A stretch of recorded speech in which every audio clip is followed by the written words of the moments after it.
사랑의 하나님, 지난 한 주간도 저희를 지켜주시고 돌봐주시니 감사드립니다. 아버지, 주님은 멀리하고 살았던 죄와 잘못을 고백하오니 용서해 주시고 예수님 십자가 보혈로 깨끗이 씻어주세요. 아버지, 저희 주변에는 예수님을 알지 못하고 죄와 사망 권세 아래 종노릇하며 살아가는 많은 사람들이 있습니다. 그들이 예수님을 믿고 구원받도록 저희들이 예수님을 전할 수 있게 해주세요. 베드로와 요한처럼 예수님을 순종하고 따라가며 예수님의 참된 제자가 되어서 예수님의 증인으로 쓰임받는 저희가 되게 해주세요. 아버지, 오늘 예배 시간 가운데 떠들지 않고 귀 기울이게 하시고 말씀에 은혜 받는 시간 되게 해주세요. 하나님께 감사와 찬양 돌리며 주님과 늘 동행하며 살아가는 저희들이 되게 도와주세요. 우리를 사랑하사 십자가 지신 예수 그리스도의 이름으로 기도드립니다. 아멘. 예수님만 전하는 제자. 다 같이 성경 봉독하시겠습니다. 그러나 하나님이 죽은 자 가운데서 그를 살리셨으니 우리가 이 일의 증인이라. 사도행전 3장 15절 하반절 말씀. 아멘. 이 사람을 소개합니다. 이 사람은 누구일까요?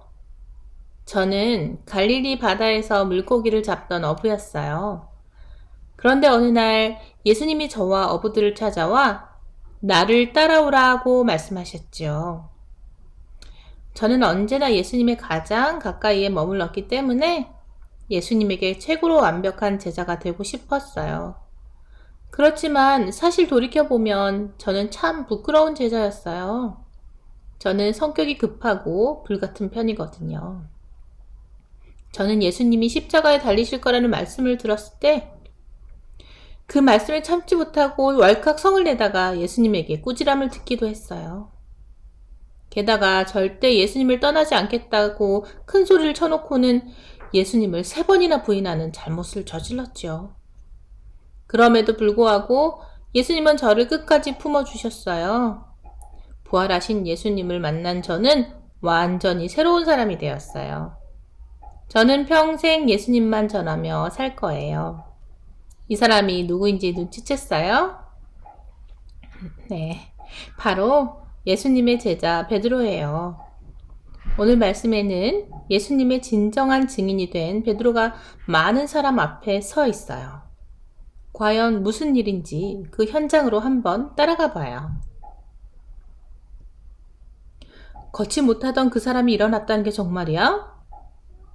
멀쩡하게 걸어다니는 저 사람이 진짜 미문 앞에 있던 그 사람이라고? 어떤 마술사들을 만났다고 하던데?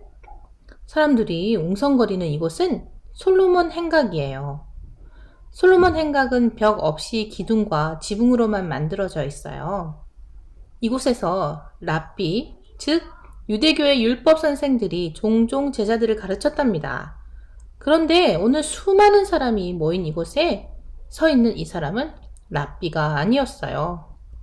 바로 예수님의 제자 베드로와 요한이었지요. 솔로몬 행각으로 사람들이 모여들기 불과 몇 시간 전에 베드로와 요한은 기도하기 위해 성전에 올라가고 있었어요. 그때 아름다운 문이라 불리는 미문 앞에서 한 사람을 만났어요. 그는 태어나면서부터 걸을 수 없던 사람이었죠. 그는 매일 미문 앞에서 성전을 들어가는 사람들에게 구걸을 했어요.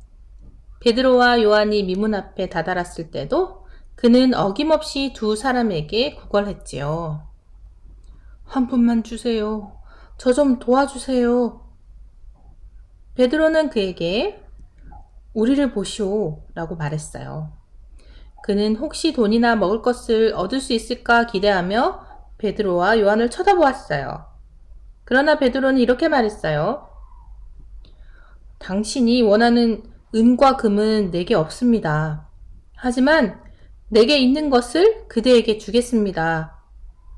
나사렛 예수 그리스도 이름으로 일어나 걸으십시오.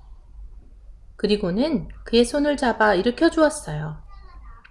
그러자 놀라운 일이 일어났어요. 걷지 못하던 그의 다리에 힘이 생겨 벌떡 일어나 걷게 된 거예요. 그는 걷기도 하고 뛰기도 하면서 하나님을 찬양했어요. 이 광경을 본 수많은 사람들은 크게 놀라워했지요. 그 소문을 들은 수많은 사람이 솔로몬 행각으로 모여들었지요. 이 사건을 보고 들은 사람들은 놀라워하며 베드로와 요한을 주목했어요. 저 사람들은 누굴까? 마술사인가? 술렁이던 사람들이 모여들자 베드로는 그들에게 예수님을 전하기 시작했어요. 여러분, 왜 이를 놀랍게 여기십니까? 여러분은 우리가 어떤 능력이 있거나 경건해서 이 사람의 병을 낫게 했다고 생각하십니까? 아닙니다. 하나님께서 죽은 사람들 가운데서 살리신 그분, 오래전부터 수많은 선지자들이 예언했던 구원자, 예수님의 이름이 이 사람을 낫게 했습니다. 우리는 그저 예수님의 일을 증언하는 증인일 뿐입니다. 모두 능력의 예수님을 믿으십시오. 베드로는 기적을 보고 모여든 사람들에게 자신을 드러내거나 우쭐대지 않았어요. 오히려 자신을 낮추고 겸손하게 예수님을 소개했어요. 그리고 예수님의 부활과 복음을 전했지요. 그러자 그곳에서 베드로의 이야기를 들은 사람들이 예수님을 믿게 되었어요. 무려 5,000명이 넘는 사람들이 말이에요. 예수님이 하늘로 올라가신 뒤 베드로는 예수님의 제자로서 많은 일을 했어요. 사람들에게 하나님의 말씀을 가르치고 기적을 행했어요. 사람들은 베드로를 대단하게 여겼지만 베드로는 자랑하지 않았어요. 왜냐하면 그 모든 것이 예수님의 능력이라는 것을 기억했기 때문이에요. 나아가 베드로는 예수님의 제자로서 자신에게 주어진 사명은 예수님을 전하는 것임을 기억했어요.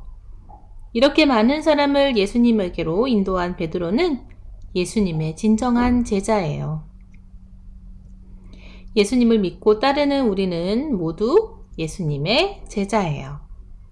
제자인 우리는 마땅히 예수님을 많은 사람들에게 전해야 해요.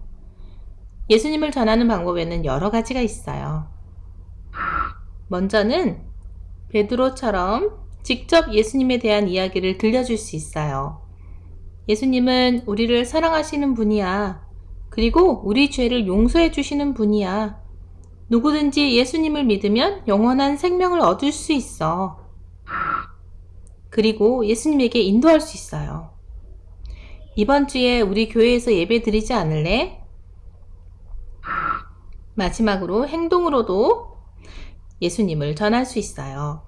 아픈 친구에게 다가가 내가 너를 위해 기도할게 라고 말할 수 있고, 어려운 일을 당한 친구에게 나는 항상 너를 응원해. 너는 하나뿐인 특별한 사람이야 라고 격려할 수 있어요.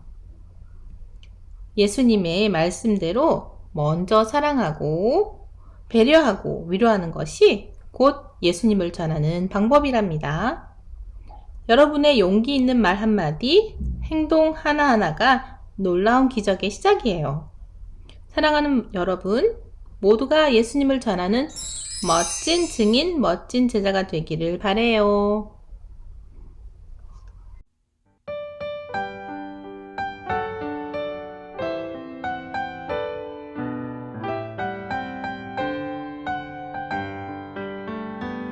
우리 다